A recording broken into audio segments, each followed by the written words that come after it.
Bismillahirrahmanirrahim. Assalamu alaikum, dear students. I am your chemistry teacher here.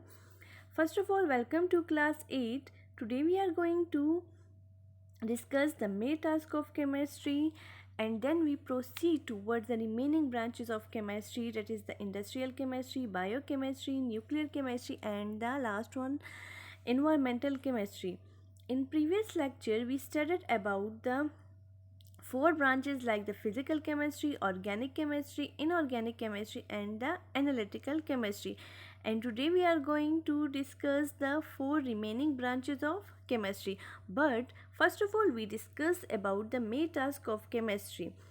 Main task of chemistry means that the written work. Written work means that you can attempt these questions in your neat notebook. Answer of all these questions are present in your book in notes. So, first question, part A. What were the principal goals of the Muslim chemist? What were the goals? What were the principal goals of the Muslim chemist? So, you can search the answer of this question in your book and notes. Second, part B. Which element were discovered in period of alchemist? Which element, the specific elements names you can mention, which elements were discovered in the period of alchemist? In period of alchemist, how many elements and their names are written in your neat notebook? And the second question is about explain the contribution of the father of chemistry. You can write the contribution or the main points of the father of chemistry. And also you can search that who are the father of chemistry. So, question number third, part A chemist mostly uses which branch of chemistry to determine the impurity in drinking water? A chemist or the chemistry we use which branch of chemistry to determine the impurity in drinking water means to determine the impurity in the drinking water, which branch of chemistry are used or uses. So you can write the answer. And part B, a chemist develop a medicine to help a patient with the thyroid problem. In which branch of chemistry in this chemist working? Now the part B, then the chemist develop a medicine to help the patient with the thyroid gland or a thyroid problem. So in this case, which branch of chemistry are uses? Question number 4, write down the names and the symbols of some common elements. So this question you can attempt in a table form. You can write the names on one side and symbols on another side, and in the mid you can draw a line. Then question number 5th, write the letter names with the symbols of any 10 elements. This question is also present in your book and also in your notes. So you can attempt easily, and in one side you can write the letter names and in another side you can write the symbols, and in the mid portion you can draw a line. Then task chemistry question number 6, write down the chemical names and the chemical formula of the following compounds. So you can draw a line in mid, and in one side you can write the chemical names and the second side you can write the chemical formula of the following compounds like the baking soda, bleaching powder, caustic soda, chili saltpeter, and the lime. Do the given work in your neat notebook. These all questions you can attempt in your neat notebook. You have 6 questions, and in written you have 12 marks. So you can write all these questions. Don't skip any one question. Then the oral task means that you can learn the chapter number 1, fundamentals of chemistry. Learn the following topics from the notes given. Like the first one is the history of chemistry. It's the question number 1 in your notes. And second one is the contribution of the Muslim scientists. It's question number 2 on your notes. And the third one is the branches of chemistry. So you can learn all these branches or all these contribution and the history of chemistry on daily basis. Learn these topics on daily basis and you can properly learn these topics. Okay, then how you can write the title page on your neat notebook. So you can write, so you can look at your screen, that's the chapter number 1, fundamentals of chemistry. You can draw block, and in the mid of the block you can write chapter number 1, fundamentals of chemistry, and you can write or draw this block in full page, on your full page. Okay, then you can write the question number 1. You can write the question number 1 and your heading should be in a block letter. Your heading should be in a block letters. Or you can write question number 1 and then you can write the answer question like what were the principal goals of the Muslim chemist. Then you can write answer heading and then you can write the principal goals main heading. But remember things like that, your heading should be in one line, your heading should be in word line. And when you write heading, so in your heading upper line touches your heading or your alphabets, upper line touches and shading. The must point and the most important point is that you can shade from both sides. You can shade these headings from the both sides. Then the important or the highlighted words must be in blue marker or black marker. Don't skip any question. Then we can proceed towards the branches of chemistry. So industrial chemistry, it deals with the study of the techniques and the chemical processes for the preparation of different industrial products. Means in industrial chemistry, as the name indicated, it is related to the industries. And in industries, different techniques and chemical processes are occur for the preparation of different industrial products, like for example simmered glass and fertilizers. Like you can see on your screen, that's the fertilizer industry, petroleum industry. And in these industries, different processes or different techniques occur for the preparation or the production of different products. Like industrial chemistry, as the industrial name is derived from the word industries, and industries means that where the different products are prepared, and different products are prepared by the process, by the different techniques and the processes. Like for example, examples, fertilizers. The former in the past the farmers used animal manures for the crops production, but today the farmers use fertilizer in the form of a urea for increasing the crop production. Also use soap and medicines, glass, paper. Means all these examples or all these products are prepared by the different techniques and the processes which are occur in the industries. Now these are the soaps, glasses, medicines. These all are the examples of the industrial chemistry. Now second one is the nuclear chemistry. It is concerned with the study of the nucleus. Nuclear means it is concerned with the study of the nucleus, changes occurring in the nucleus, properties of the particles present in the nucleus, and the emission or the absorption of radiation from the nucleus. So nuclear chemistry means that it is related to the nucleus. What is a nucleus? Nucleus means that the central part of the atom. And in the nucleus many processes occur, like physical properties of the particles, changes occurring in the nucleus by the two processes like the fusion and the fission. And the third one is the absorption or the emission or the absorption of the radiation. So we discuss first one, like the physical properties of the particles. Physical properties mean that the property that we can touch, see, and so that's a hydrogen atom. In hydrogen atom belong to group number 1 and it having the atomic number 1. So it means that it have one proton and one electron. One proton and one electron. So it's the physical properties of that particles. Means in hydrogen one proton is present and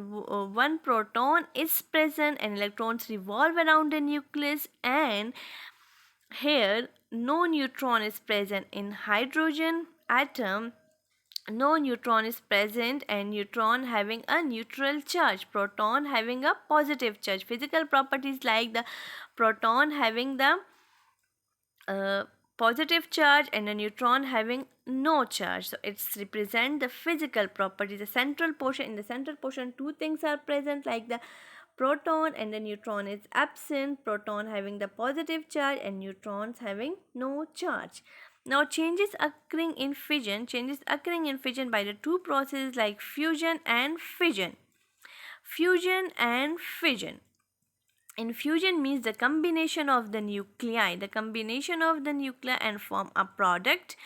And in the fission nuclei are break down into two or many products. So the third one is the emission or the absorption of radiation. Here we discuss the physical properties like the proton and the neutron. Fusion and fission. Fusion means that the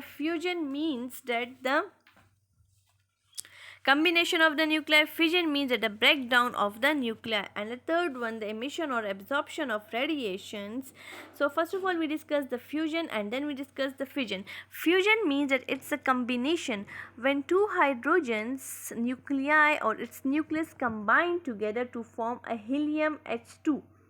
When two hydrogens, mean the first hydrogen H1 atomic number, second hydrogen H1 atomic number, when these nuclei are combined together, so form the helium nuclei. Fusion of the nuclei produces the helium.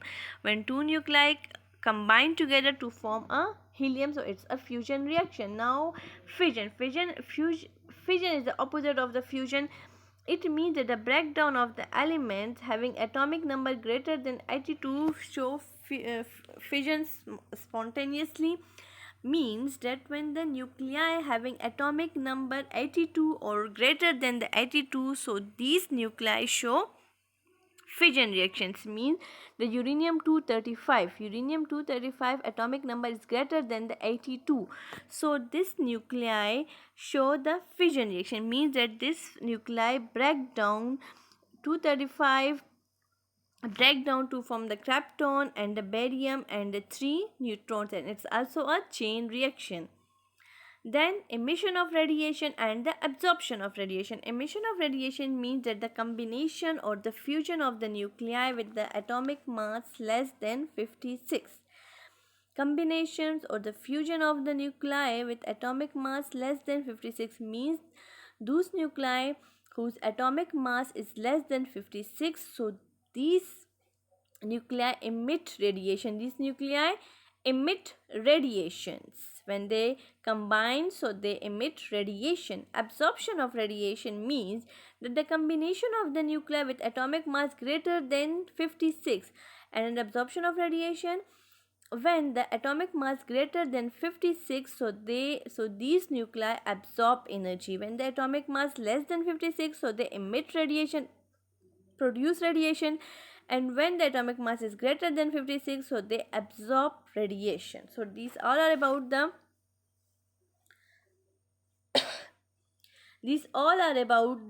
nuclear chemistry. Then we discuss about the biochemistry. It concerned with the study of the synthesis, composition, decomposition, chemical reaction of the substance which takes place in the living organism. Now bio means life. Bio means life and it is related to the living organisms, and chemistry means that in the living organism the chemistry involved, so it's a biochemistry. In biochemistry, four main points, like the first one is the synthesis, means formation, second one is the composition, means made up of, third one is decomposition, breakdown, and the fourth one is the chemical reactions. We discuss these terminologies or these points one by one. The first of all are the synthesis, means formation of glucose, formation of something. It means formation. For example, plants form their food by the process of photosynthesis. You all know that the plants prepare their food by the process of photosynthesis and by using the carbon dioxide and oxygen to prepare the glucose. You can write or you can look on your screen that when carbon dioxide plus water combine together in the presence of sunlight, photosynthesis process occurs, so glucose is formed and oxygen is also produced. So it's a synthesis means it's a formation of something, and here the formation of glucose occurs in. Then the composition means made up of, composed of, like we can say banawat. For example, protein is made up of, protein is a substance which is made up of carbon, hydrogen, oxygen, and sometimes a nitrogen. So in composition, protein is composed of the, you can see this structure, that's the structure of protein, and protein is made up of carbon, hydrogen, nitrogen, and oxygen. So decomposition means the breakdown. For example, in a digestion, during digestion, we take in food which is broken down into small pieces and give off energy. We can take food and this food can be broken down and give off energy.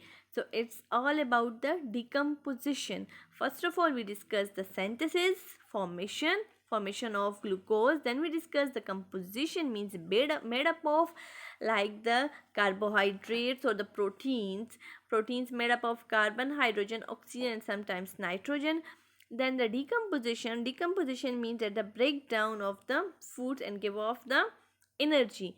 Then the fourth one are the chemical reactions. All the chemical reactions occurring in the living organism is termed as a metabolism. All the reactions which is occur in the living organism is termed as, or is known as, metabolism. And again, metabolism have two types, anabolism or the catabolism. Anabolism means synthesis, catabolism means the breakdown of the substances. So anabolism means, synthesis means formation, that how protein is made in our body. So for the purpose of protein formation, 20 amino acids combine together to form protein. You can see on your screen that 20 amino acids combine together to form a protein structure.